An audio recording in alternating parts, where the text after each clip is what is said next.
タケノコがいっぱい生えてますね。ちょっと取れてるよ。よっしゃ、大丈夫か。いい感じ。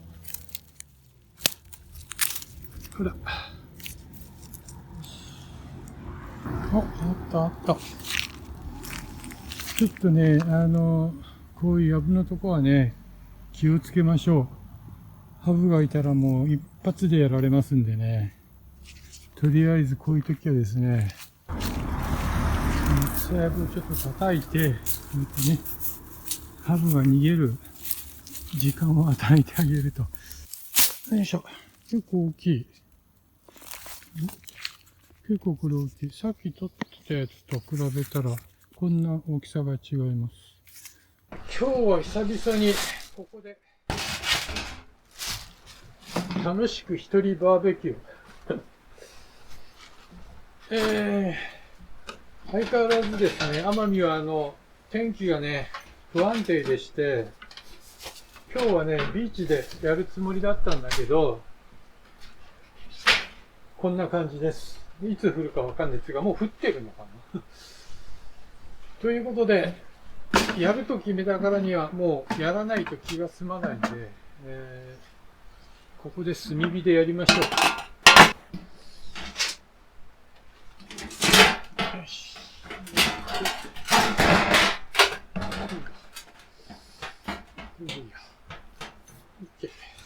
これで、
ああ、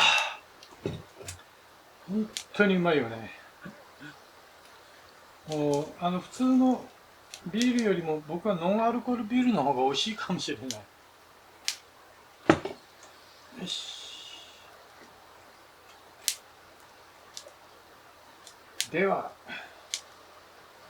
食べますかね。これはうまいだろよ。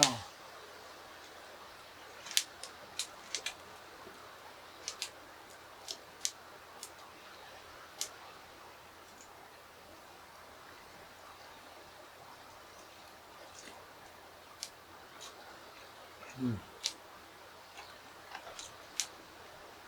まっ。あ、ご飯もう少し少なくてもいいぐらいだね。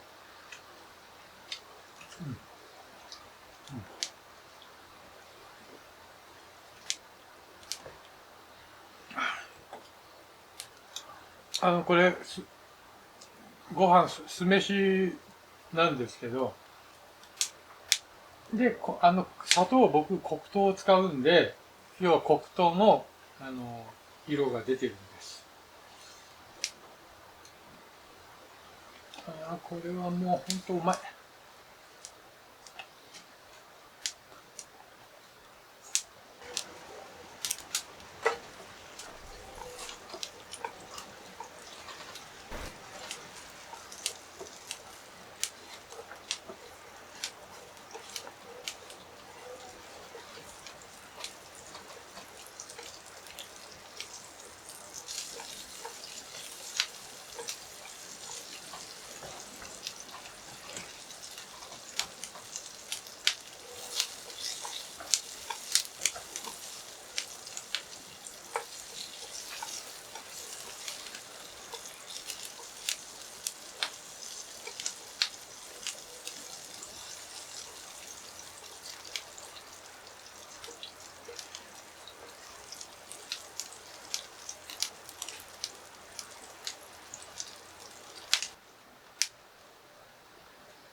これ最高やね。